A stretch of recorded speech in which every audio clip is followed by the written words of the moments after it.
Hello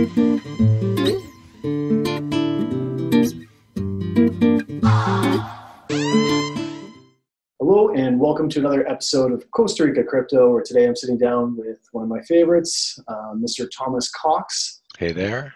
Hey Thomas, it's a pleasure to have you on again. I always love having the opportunity to talk to you. For anybody who might be living under a rock, do you want to just kind of describe who you are, what's Sure. been so far? Yeah, like why would anybody interview me on a show like yours? And I'm guessing, you'll have to correct me, it's because of my activities in the EOS ecosystem, EOS being a smart contract platform and cryptocurrency. Number 5 in the coin market cap rankings, I believe, as of this particular moment. And yeah, my role in the EOS ecosystem was as a Block.one employee to work on the governance setup and to socialize it, talk to people about it, get feedback on it, and to create an initial set of governance documents and governance settings, smart contracts, and so on, that would be good enough out of the box that a person could spin up a public mainnet and it ought to work. And I don't think I failed too badly because we have a mainnet and it kind of mostly works. In the constitution that I was in charge of working on was one that I built by looking at Dan Larimer's extensive writing on the subject, as well as the input of a bunch of lawyers and internal advisors like Ian Grigg, the inventor of the Ricardian contract, and a bunch of other folks. So through a very interesting committee process that also included a lot of community input, we created the Constitution, and I was the face of explaining that, describing it to people, and also describing the rest of the governance layer, how arbitration might work, how token holders are kind of like the legislative branch in a way.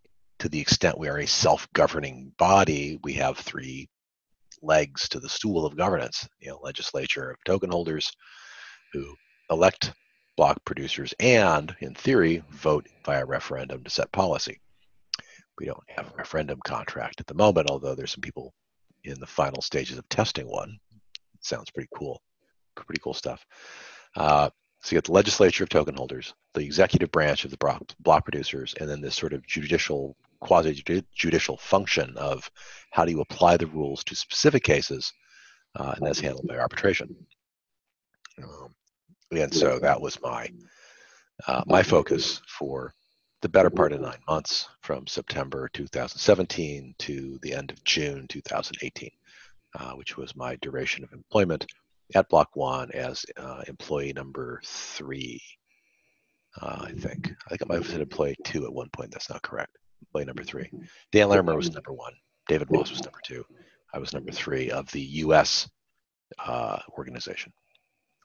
It's a pretty impressive resume. One of the reasons why I'd love to sit down and talk with you. Also, the fact that I haven't. Well, yeah, did a bunch of database work before that, and traditional databases, Oracle, and things like that. For sure. So that's kind of the background, and then because of the work I'd been very publicly shopping governance ideas around, I became a known face and a known voice in the ecosystem, and left Block.one because governance through Block.one was over. It was time for the community to own that. And David Moss and I now work together at a stealth startup called Strong Block, which I can't tell you about. And I was recruited by a guy named Brock Pierce, who helped start Block.one back when it was starting. Brock recruited me to be the interim executive director of the EOS Alliance, which is the analog to the Ethereum Foundation or the Bitcoin Foundation. It's this sort of nonprofit focal point entity that helps the community to talk to itself and achieve consensus. That's how we see it. So I've got a full-time job and a part-time job, and they're all EOS focused. So I'm pretty much all EOS all the time. Absolutely. And you mentioned Strong Block, which is something that I've had my eyes on. I keep creeping your website every once in a while. Can't say a thing. I know you can. It is, but it kind of ties into what we're here to talk about today. And you kind of coined the term Sisterchain, right? Is that kind of... Yeah, I tried at one point, and actually took some further notes after the last time I talked about it. You'll be the first person to hear this. So I was trying to figure out, like, what we need a technical language to talk about, quote unquote side chains, because people throw the word sidechain out all the time. But what's it really mean? And so, this is a fork of that. Like, what does that even mean? Do they share the same Genesis block? Do they share a version of the same Genesis block? Like Bitcoin, Bitcoin Cash are forks because at some point the database itself was like replicated and they went off in a new direction and put in different transactions and called it something different. But if you had a balance earlier on, now you've got two balances in these two competing versions of reality. Bitcoin, Bitcoin Cash. So that's a data, a fork of the database, if you will, a fork of a mainnet. But if you take a copy of the EOS code from the publicly available MIT licensed open source software and spin up a brand new chain of your own Genesis block, what do you call that?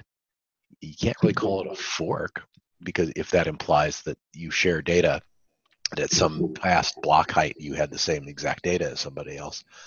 So maybe fork isn't quite the right word. What is? And then there's the idea of, if the main net is too crowded or you've got too much work to do, you can spin up a little chain over here off to one side and then synchronize it back to the main net periodically. What do you call that relationship? And I think we somewhat lack the language, so I made some stuff up, which is like typical for me. I'll make some stuff up, right? And then I'll find out that somebody else has got there's like a PhD program at some university where they already have a technical language, and I'm an idiot. Fortunately, I don't much care. I'm kind of used to being an idiot. So the language I came up with was that it's a sister chain if it runs, off to one side from a main net, and they didn't have an identical block height at some point where they had all the same data, and now they've that would be a fork if they shared data in the past. So something like Telos, which shares kind of the same Genesis block, but they capped the holdings, so all the really fat wallets got skinny, dramatically reduced the disparity in power between big holders and small holders as a more democratized mainnet. That was their plan. Interesting thinking, right? Same software, same smart contract language, same virtual machine. Slightly different governance, right? Slightly different constitution, I imagine. I haven't looked, I'm sorry. But because they are fully independent. They don't have to synchronize anything to anybody. They don't share data at some prior, moment in time other than the Genesis block, which was their choice to do. You could call them a fork. I would tend to call them a sister chain. Sister meaning they're siblings, meaning they're co-equal. If you have one of these little side chains where you have to synchronize up to the main net in order to remain valid, and you're doing a bunch of little transactions and spinning away real fast down here, but then you synchronize your state back up to the real world, if you will. That's more of a daughter chain. So it's subordinate, it's smaller than, and it's tied relationally to a main net or to a larger one. And so, and a diagram would probably help rather than me waving my hands, but that's what I got. And some of the questions I have are things like, are you using the same software? Are you using the same underlying database with the same rows in it, the same facts that at some point in history were shared and identical?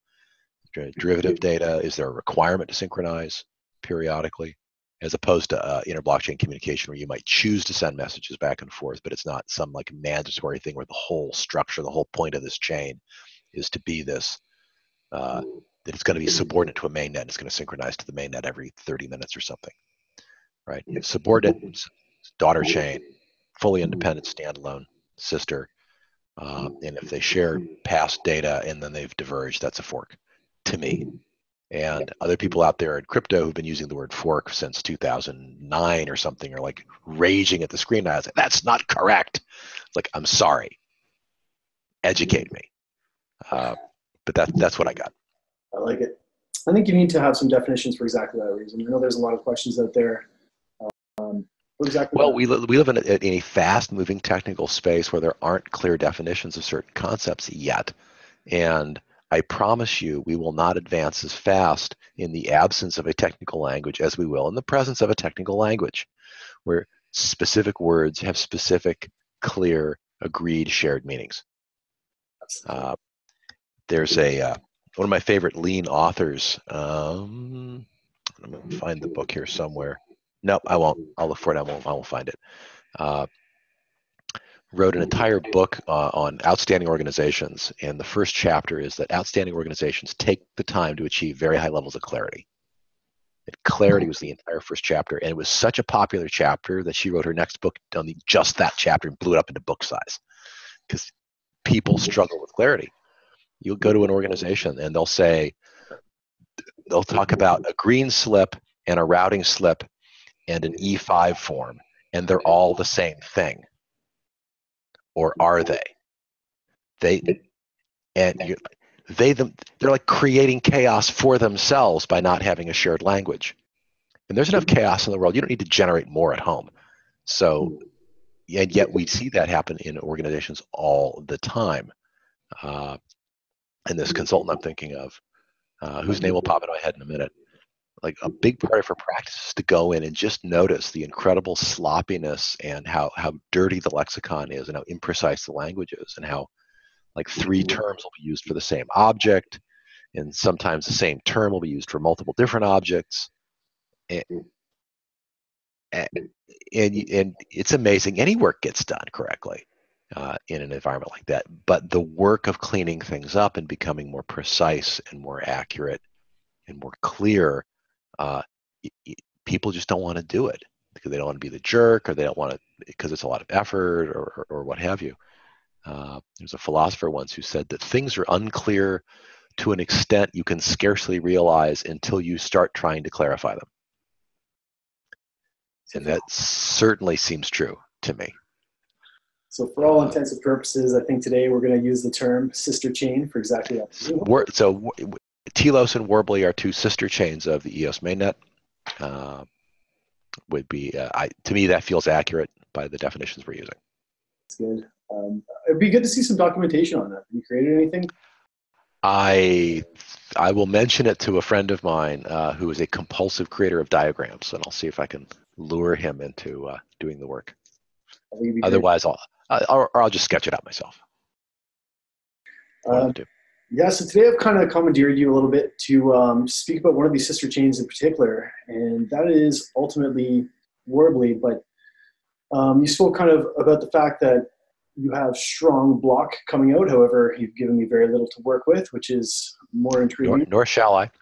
I believe it, but I'll definitely be keeping my eyes on that. But I guess the necessity of sister chains, so to speak, inside of the ecosystem, clearly it's built for a reason. Yeah, I think at one point Dan Larimer expressed to me sort of surprised that there weren't more forks more quickly, that there weren't more side chains, sister chains, derivative project. Like Ono is this China-based social media platform built on a copy of the EOS software with their very own Genesis block and their own applications that they've created. That's brilliant. Why are there not dozens of those? And I suspect there are dozens coming.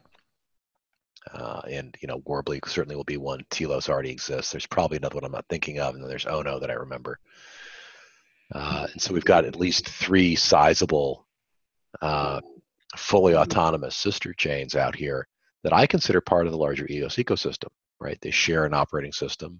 Smart contracts on one can probably be ported pretty easily to the other, since they're going to share a virtual machine or a virtual machine specification. They're going to have similar philosophies of how to operate, the existence of a constitution, for instance, some stance or other around arbitration. What that does is it means as a person in an ecosystem, if you're a developer, your opportunities just expanded. As a user, your people competing to do things for you and give you apps has just gone up. So I think it's really lovely and wonderful. I would hate to even contemplate a world where there was just one EOS mainnet and nothing else. That's a very sterile and artificially limited, parallel universe, and I wouldn't want to live there. Why do we need these chains? Why? Well, see, a mainnet can only do certain things, right? It's got a certain set of governance rules. It's got a certain way of evolving, a certain speed at which it moves. It's got a certain distribution of tokens, which means that the resources will get used by the people who have more tokens. And it runs on the specific block producers that it runs on based on, in the mainnet case, how the token holders vote.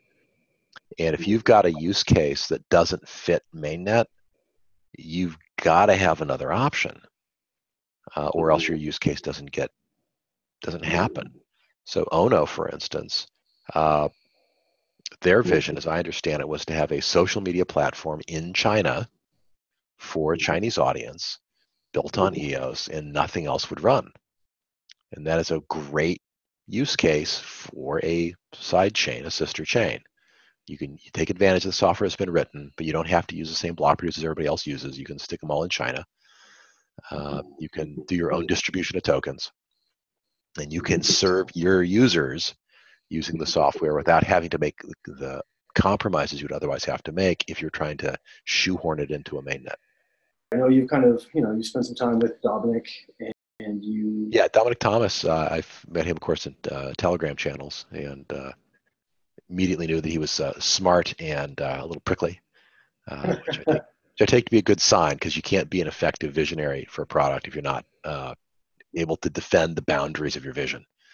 That requires a certain willingness to be unreasonable, if you will, or a willingness to be less than fully accommodating. Really sweet, nice people don't make good product visionaries. There's a certain softness that comes with being very accommodating. You gotta, once you got the vision, you gotta hold to it, thick or thin. I think Dominic does that. And the Worbli vision, as I understand it, and I'm not an expert on Worbli, is to have a mainnet-like ecosystem, but really focused on the unique needs of financial institutions. So you can't have just anybody be a block producer. You can't have just anybody be a token holder. You can't have just any old code running on it.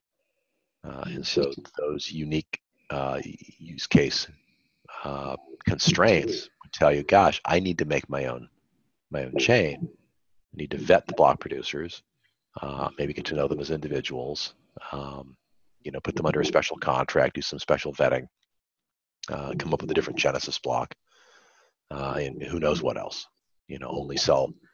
Only let people onto the chain who've gone through KYC, which is the know your customer requirement that banks have to comply with. And so, knowing that the financial use case is very exacting and much more restrictive, trying to fit that into mainnet, that seems undoable to me, or the doing of it would be extremely challenging and probably not worth it. And I don't think there's anything in the Worbli use case that requires it to be in regular contact with things on mainnet. And you can be in sporadic contact with other chains through inter-blockchain communication, IBC. So it made a lot of sense when I first heard the Worbli vision that they would be pursuing an independent sister chain. And I gotta say, I'm delighted that they have cherry-picked, it seems to me, some of the best block producers from the mainnet space to also make blocks for them. So I think they're very well served by that. That's one of the things I think the ecosystem is doing nicely, is it's surfacing these teams who are really hardworking, really smart, really trustworthy. And it's a chance you to see people in action, and they're kind of auditioning in a way. That makes sense. Makes perfect sense. So you're not you're a governance guy. This is when you live, eat, breathe governance. The fact that these guys weren't elected, that doesn't bother you? Say one more time again. The fact that the block producers for Worbli weren't necessarily elected, that doesn't bother you? That's a design decision. I've been immersing myself in an even more deep study of governance since I left Block.one. I've been reading Carver Policy Governance. I've just ordered a copy of The Calculus of Consent, which is a groundbreaking book from, I think, the 60s or 70s that I'm shocked I hadn't already read. And there's a lot of open space for design approaches around things like who should be block producers. Now, the downside of hand-picked block producers is who did the hand-picking, and under what circumstances do they then hold their block producer status? Are they like Supreme Court judges that are appointed for life, and then they're independent, and you couldn't hurt them if you tried? So they don't have an incentive to suck up to whoever appointed them. One of the criticisms, for instance, of Hyperledger, IBM Hyperledger, Hyperledger Fabric, is that those corporate chains, typically the block producers are all picked and controlled by one entity, in which case you don't need a 51% attack, you got a 100% attack. If IBM says, yeah, that block doesn't say that, it says this other thing, you're like, who's to say otherwise? The block producers are all getting paid by that person. They're going to salute and say yes or be replaced, which I think limits the amount of trust any individual marketplace participant can have. And what we're getting into is a challenge that was articulated by, I think it was Chris Cook, in something he wrote for the P2P Foundation called Market 3.0. And his point was that, way back when in early history, we would trade face-to-face, Market 1.0. And you trade with people you know, or people you could get to know, or people who had a reputation with people you knew. That's great. And then we could expand that Market 2.0 with nation-state control of markets, because you had law enforcement, you had a set of rules that were enforced by the courts for property and contract. But the 3.0 has been elusive, because to get into international trading, it's actually much harder than it seems. And no one nation state can hold that space. And creating an international trade association, either you lack liquidity, or whoever provides the liquidity ends up controlling and taking and being a rent seeker and sucking up all the profits as a fat middleman. And there's no clear way, as of the time he was writing, which was pre-Ethereum days, there was no obvious way to build a network where it would be run for the benefit of the users. And what I foresee is the possibility of using smart contracts and an EOS-like approach to build a marketplace for a specific thing. I don't know, commodities, drugs, prescription drugs, Of course. Logistics services, whatever, where the block producers are controlled by the collective ownership of the market participants. Because what Cook said is the challenge is to prove that the market is being run for the benefit of the participants. And for that, you need a virtual middleman, not a real middleman. The virtual middleman is this emergent, governed entity owned by, run by, delegated to from these market participants. And I think blockchain is going to be able to do that. And I think Worbli may be able to do that for finance. You think about the fact that it could potentially be a fiat gateways and just providing easy access into crypto, into the ecosystem, and they're out. You know what I mean? Like Worbli is a means to a fiat gateway. Does that make sense to you? Yeah, I've heard the phrase fiat gateway used for a bunch of different offers. So I don't know exactly how it will play out when they go live and when it's operating at scale.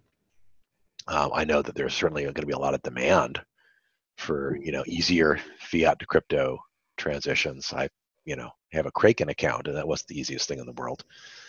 And I promise you, my volumes are not very high. And if they were, I'm not sure how I get my needs met. What do I have to have an account on every exchange under the sun and try to slice it up and put it, a piece through everybody? That'd be messy. So I think that the maturation of this integration between traditional finance and crypto technology needs a bunch of experiments, very much like Worbli, to see how we can make it work. And so that's part of why I'm excited that they're doing that. I wish them so much luck and good fortune. What do you think about the, because they've kind of, there's been some people in the community, the hardcore people who are, decentralization is the only way. And I'm a huge fan of decentralization myself. Don't get me wrong. I love EOS. I'm an EOS holder. I always will be. But in this particular case, I know that they have kind of a roadmap. They start off centralized, as we just talked about, and then over the course of 2 years, they plan on decentralizing. What would you say to those people? Well, if you think you have a better way, go build it.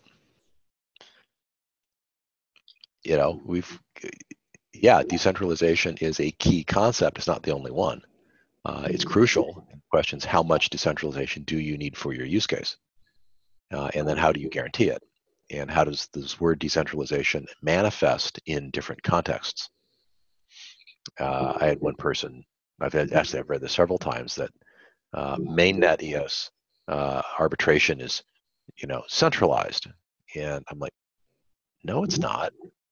You've got one organization called ECAF with multiple arbitrators who can replace each other if necessary. And you've got disputants who don't even have to go to ECAF if they don't want to. They can pick any other venue on the planet and agree to disagree over there.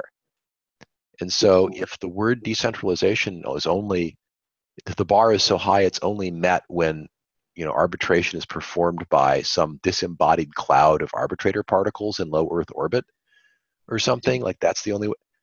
What do you want? Of course, you've got a dispute with two parties, at least, and an arbitrator. And none of them is decentralized. They're people. You don't split them into pieces. Okay, but you've got multiple cases that can each follow a different path. Okay, that's decentralization in that sort of an instance. And that's very different from, how do blocks get confirmed? People don't realize that there's a semantic and a syntactic layer to, for lack of a better term, in blockchain. At the syntax layer, you're saying, is this block done? Does it have its signatures? Is it confirmed by 15 block producers? Is it final, yes or no? And if the answer is final, then you're done. But semantically, you're saying, what does that mean? What does the contents in that block actually mean to me as a person? And so you can have an immutable block with a transaction that's just wrong because you fat-fingered something and you sent the wrong amount to somebody. And they're like, send it back. They're like, yeah, okay, fine. And so they put in another transaction that sends money back. Well, did you just you just destroyed finality? No, that's a stupid question. You've got a new block with a new transaction that moves money back the other direction because you both agreed to it. In people's minds, don't want to work on two levels. It's too much for some people, but you're going to have to understand this stuff. Okay, so then instead, I send you the money by mistake, and we live in a regime where you're legally obliged to send it back to me, let's say, and then you don't. And then we get an arbitrator involved. Maybe it's ECAF, maybe it's not, who knows, and they order it returned, and you resist. And so the block producers enter a transaction that's identical to the one you would have entered if you were cooperative, and 15 of them sign it, and then the tokens come back as a new transaction in a new block correcting the old transaction. Okay, still immutable at the syntax level, but at the level of the business meaning of things, the money is moved back to where it should be from a human or business perspective. And people hear that like, oh, you've just destroyed immutability. It's like, no, we might have destroyed your ability to think, but we haven't destroyed immutability. So people aren't used to that kind of thinking because in old blockchains, version 1 blockchains, Bitcoin, there are no corrections. There is no arbitration. There is no business meaning of anything. It's just syntactic. If you have semantics, they're off-chain. And we're actually moving the business logic on-chain, which I think is a huge improvement, and it opens the door to a lot of really interesting use cases, a lot of interesting business cases, the ability to recover from the DAO, the ability to recover from one of the parity wallet failures, things like that, which, if you want to run on Ethereum or Bitcoin, you are one bug away from bankruptcy with your business. Yes, you And are. Yeah, you are. I would. good flippin' luck. The fact that Parity is still in business after all these years is amazing to me. And I'm not saying that they're bad people. I'm saying that when you see how cutting edge they've been and some of the unfortunate bugs that have occurred and how much money's been lost and so on, the fact that people still have faith in them is a little. I guess they must be a really good team that people still are willing to work with them.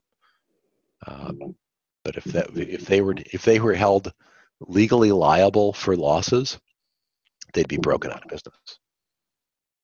100%. I have to agree with you there, my friend. What about the whole? I want to know what your thoughts are, and I think a lot of other people incorporating AML KYC with blockchain. What are your Well, thoughts? let's just say that KYC and AML are, they're products of the corporate nation state. They're products of traditional banking, and they are mandatory if you want to work in that space, and they're optional if you don't. I haven't KYC'd. I don't know if you have, but we can set each other tokens right now, and no one can stop us. We don't need any nation's permission or anything else. Now, if we want to then interact with fiat and pull that money into a bank and turn it into dollars, I'm probably going to have to play their game. And so, for as long as we are on this interface between, blockchain-based cryptocurrencies and fiat currencies, you're working with banks, you're going to play that game at some point, or somebody is. Now, when you get vendors who are so completely on the blockchain that they don't care about banks, that they can get all their needs met with crypto transactions somehow, and neither their suppliers nor their vendors need to KYC AML, which means they don't either, then I can just transact in one or more cryptocurrencies and literally get all my needs met. We won't need that anymore, but we will still need some form of identity or pseudo identity. Not that we need to know who you are particularly. I actually don't care who you are. I care whether I have recourse. And that's where people get confused. They think that identity means figuring out, who Fred Jones is. And ultimately, I actually don't care who Fred Jones is. I just care if is Fred Jones good for his obligations? Is there insurance on Fred Jones? Is Fred Jones's business partners or his fellow guild members, or is someone going to stand up for his obligations to me so that I'm made whole? And if the answer is yes, I don't care if Fred Jones is a bot. I don't. I just care if I'm gonna get my needs met. For sure. You spoke about something a little bit earlier, which is one of my pet peeves. Like, in order for me to be able to get into crypto and be able to get fiat into the system, into the gateway, so I can buy my EOS, I spend an arm and a leg, and I'm going to go through like 3 different processes, and then I've got to wait for whatever. I've got to wait like 15, 20 minutes more just to be able to get these transactions, and then try taking it out. Try taking money out, and like the fees and the madness and everything that I have to go through is ridiculous. And that's personally one of the reasons why I like the prospect of what Worbli is doing. I think that progressive thinkers, I know that sounds crazy because there's a lot of crazy people in crypto too, but I think progressive thinkers, and outside, but yes. Right? Yeah, I think progressive thinkers understand that cryptocurrencies is the way of the future. But I don't think we're going to be able to pull people into crypto until we can finally say your assets are safe. You know what I mean? Your assets are insured. That's one of the things that... Yeah. No one's going to voluntarily put their money at more risk than they need to. And I mean, seriously, when you look at the number of hacks in traditional crypto, the difficulty of securing keys, the incredible responsibility of securing keys. I mean, I'm not saying you may say people should be different than they are. You go play that game on your own. You can should your way all the day into a corner. Go with what is. And what is people go where they feel safe and they've got a certain level of guarantee. whatever that level is. And if you want wider spread adoption, you make the user experience easier. You figure out some way to fix the incredible challenges of key management. Stop calling them wallets; they're key rings. Okay, you're not moving money into your wallet. The money never leaves the ledger. It just gets associated with a different key or address. Right? When I finally figured that out after about 2 months of reading crypto stuff, I'm like, can we please stop talking about it wrong? And the answer is no, we cannot stop because it's been done too long. But I don't have to do it that way. Right? So your EOS never leave the EOS mainnet. Your EOS tokens are always there. It's just which account are they associated with? And what key controls that account? So key management, user onboarding, user experience, compelling applications, a sense of safety, some guarantees to make people whole, insurance, self-insurance if necessary, good reputation. Like one of the exchanges a while ago got hacked, and they were profitable enough that they could literally replace all of the stolen money themselves. It's like, it's our fault, we will make you whole. And you can imagine what that did for their customer loyalty. And it's like you can't buy enough ads to shift people's perception of you as much as that shifts perception of you. It's like Bayer aspirin or Tylenol rather, when it was tampered with and they just said, pull it all. It's like, but we know that a lot of it's not tainted. It's like, customers don't trust it. I don't trust it. We're not putting it out without tamper-resistant bottles. Go fix the packaging. We are not shipping anything that we can't vouch for. Pull it. And they took a massive financial hit at the time. And everyone, all the bean counters and traditional business people are like, "Oh, it's terrible. Why are you doing this? It's fire that CEO." Years later, everyone realizes it's the most brilliant thing because he demonstrated that he valued the customer more than he valued money. It's like, okay, I want to be a customer for somebody who will put me ahead of, at least certain expenses. So the ability to demonstrate that your needs as a customer will be held highly, that I can either give you a safe experience or I will make you whole again if you don't, or I'll at least indemnify you to some extent. I mean, people are looking for that. We look for it off-chain. Why wouldn't we look for it on-chain? Of course we do. Yeah, and I think Worbli has a potential to supply that. I'm insured crypto assets. You can just put your stuff on. You don't have to stress about it. You don't have to worry about it. You don't have to worry about somebody putting a keylogger into your account and stealing your stuff. I think that it's needed. I think it's needed to really get the masses into crypto. There's no doubt in my mind that crypto is heading mainstream. But if we don't have the right safety functions, if we don't have the right parameters to make it all happen, and we don't have a simple user interface that just clicks on, okay, beyond to cryptocurrency or electronic assets, whatever you want to.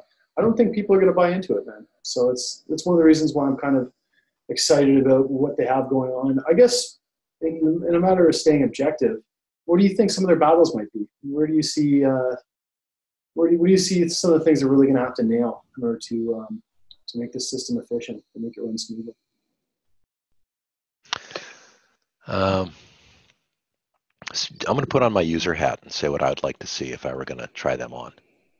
And I'm likely to, right? I'm very likely to put, a couple hundred or even a few $1,000s into a Worbli account just to try it out, right? Then there's going to be a lot of people who will do that.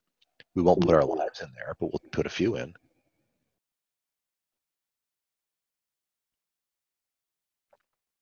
I think that's well, let me back up.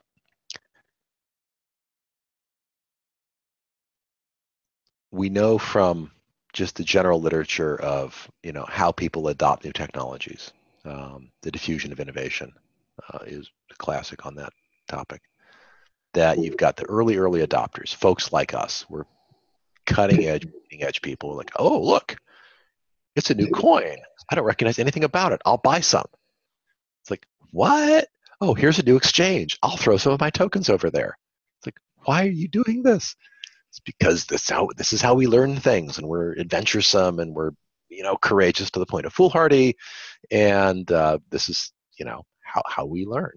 We try things out, and I promise you, we are that way in some areas, but we're not that way in everything.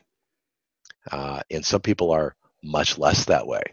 We often say, grandma, but there are adventuresome grandmothers as well. As we age, we get less adventuresome.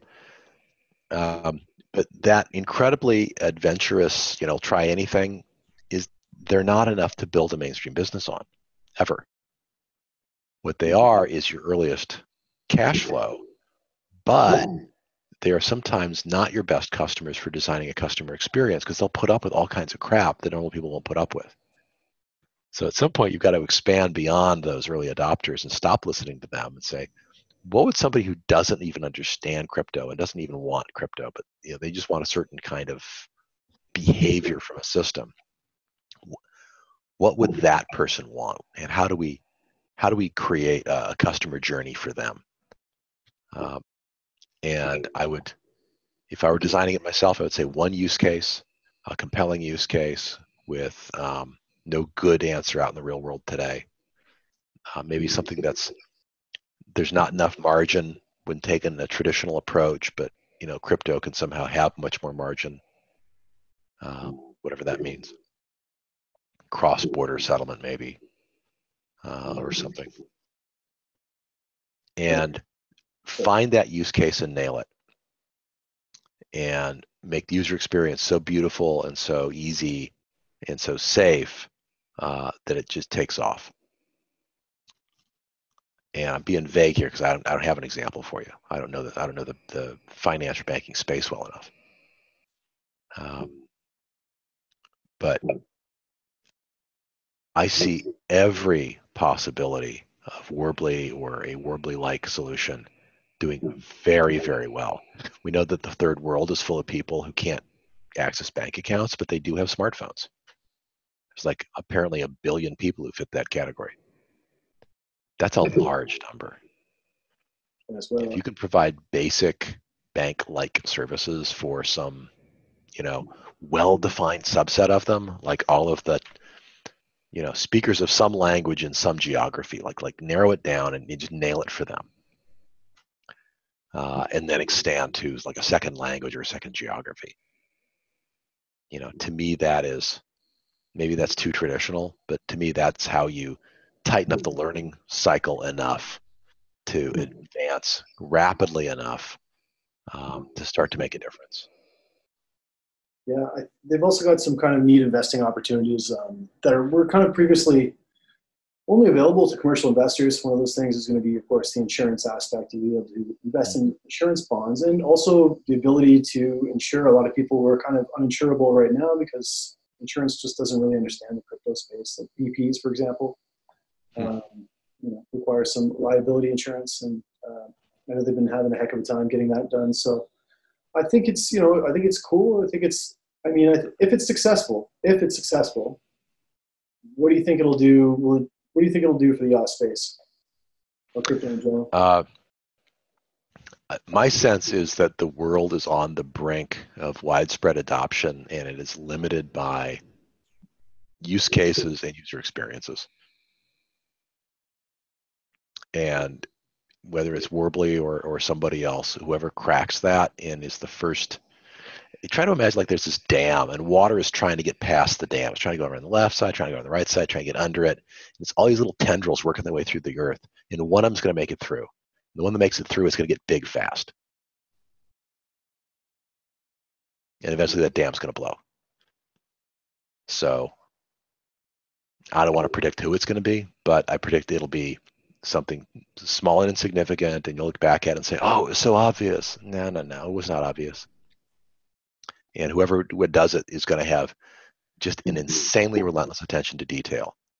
They're going to have to be masters of their domain, and they're going to have to really take the user experience extremely seriously, and they're going to have to do something breakthrough on key management.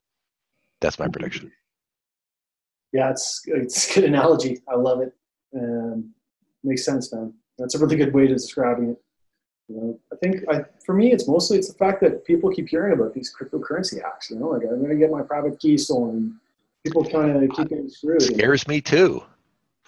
And if they can provide a place where you can actually insure your assets and they manage your key in the ways that you're talking about, I think it's going to be really, really good. Do people have to be scared of something like this? Do EOS holders have to be worried about something like this, or it'll enhance? I'm a big fan of Tassim Nicholas Taleb. He wrote The Black Swan and Anti-Fragile and Skin of the Game, books like that. And he points out that the great test of anything is time. There's something called the Lindy factor, that if a show's been playing on Broadway for 3 weeks, it'll probably play for 3 more weeks. If it's been playing for 3 years, it'll probably play for 3 more years. And it's just this weird phenomenon that the longer it's been there, the longer it's likely to stay there. And that things that have stood the test of time will probably continue to stand the test of time. So we literally can't know, so we shouldn't try to know. What you should do is do your best and spread your bets and look for the thing that makes you unique and get really good at it. And be robust or be anti-fragile, whatever that means for your industry. There are a lot of early banks, 1800s. They printed their own banknotes. I mean, that's Wild West stuff. I don't know anybody that studied that who's published anything that's accessible to crypto people to harvest lessons from what it was like to create your own bank, create your own banknote. But we do that in crypto every day. But there've got to be lessons in that from that time frame, if only we could find them. I can't even guess what those lessons would be. But I think it's sort of sad that humans have been down this path at least a couple times before. But sitting here on the video call with you, I don't know where to find those lessons. I don't know anybody who was alive in 1850 who could who could tell me. So I don't know. I look forward to seeing the project unfold. I guess there's a lot of people who kind of have that skepticism about Worbli. Not a lot of people. There's a small percentage of people. I'm noticing a lot more people get turned on the project who just have that kind of skepticism and view them as kind of a corporate banking replicate on EOS. But in my opinion, for us to hit mass adoption, it's almost a bit of a necessity. People aren't going to play ball unless we provide. Yeah, I don't know that you have to replicate all of the trappings of corporate banking. When I look at something like, I gave a lecture at Harvard. I love saying that. It sounds so sexy. I was invited to Harvard to give a lecture on blockchain. It's true. Nice. I have photos. And while I was there, I got to listen to Clayton Masterson. Is that the right name? No, that doesn't sound right. I'll give you the right name in just a second. Clayton Christensen. Yep. Sure. He wrote The Innovator's Dilemma, Innovator's Solution, and a few others. And one of the things he talked about in the lecture he gave that I attended is that the competitor that's going to disrupt you is not going to go after your core customer. They're going to go after the marginal customers that you don't even like very much, that you can't make very much money from, who you can't really serve very well. And they're going to go take those customers away from you. So imagine concentric circles. You've got the high margin, big dollar SUV, right? And that's Michigan-based car makers love making big, expensive SUVs at a big ticket price. They make a lot of money on those.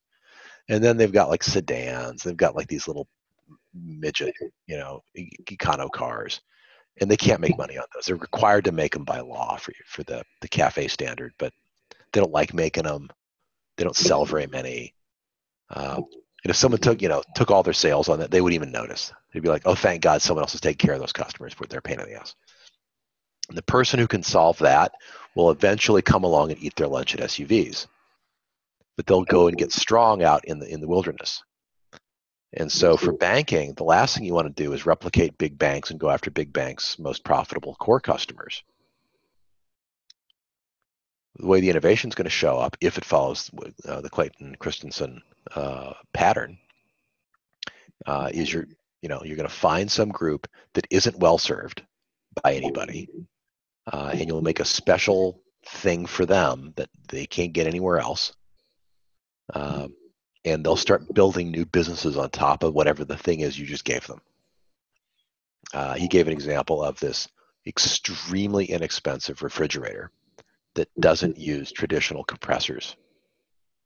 It uses this weird, like bizarre physics property cooling that uses a different level of energy and different parts, and it's cheap as heck to make, and highly durable, highly reliable.